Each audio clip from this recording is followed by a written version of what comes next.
Suvarnakrupa jewellers private limited Kapadvanj આપના સુપ્રસંગોને યાદગાર બનાવવા નવીન ડિઝાઇન વિશાળ શ્રેણી સાથે ઓછી મજૂરી અને પ્રમાણિત ઘરેણાં ખરીદવા માટે સોના ચાંદીનો અદ્યતન શોરૂમ આપની એક વારની મુલાકાત કાયમી સંભાળનું બની રહેશે।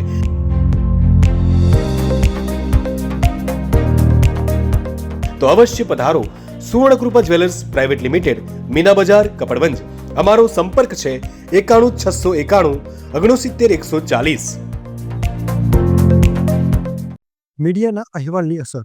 મીડિયામાં અહેવાલો બાદ ખાણ ખનીજ વિભાગ આવી હરકતમાં। અરવલ્લી જિલ્લામાં રેલવે સબ કોન્ટ્રાક્ટર દ્વારા મંજૂરી વગર જિલ્લા સેવા સદન મોડાસા સામે આવેલા પોલીસ હેડક્વાર્ટરની પાછળ સર્વે નંબર 6162માં ગેરકાયદેસર ખનીજ ખનન કરાયા હોવાના મીડિયામાં અહેવાલો બાદ સફાળા જાગેલા ખાણ ખનીજ વિભાગ દ્વારા આ અંગે માપણી હાથ ધરવામાં આવી હતી। ખાણ ખનીજ વિભાગની મંજૂરી વગર ગેરકાયદેસર ખનન કરતા ખનીજ માફિયાઓમાં ફફડાટ વ્યાપ્યો હતો। મળતી માહિતી અનુસાર થોડાક સમય પહેલા અરવલ્લીના કેટલાક લીઝ ધારકોને નિયમોના ઉલ્લંઘન બાદ લાખો રૂપિયાનો દંડ થયાની જાણકારી મળી છે। ખાણ ખનીજ વિભાગ તટસ્થ અને યોગ્ય કાર્યવાહી કરે તેવી પ્રજામાં માંગ ઉઠવા પામી છે। જગદીશ પ્રજાપતિ, સત્ય વિચાર ન્યૂઝ, અરવલ્લી।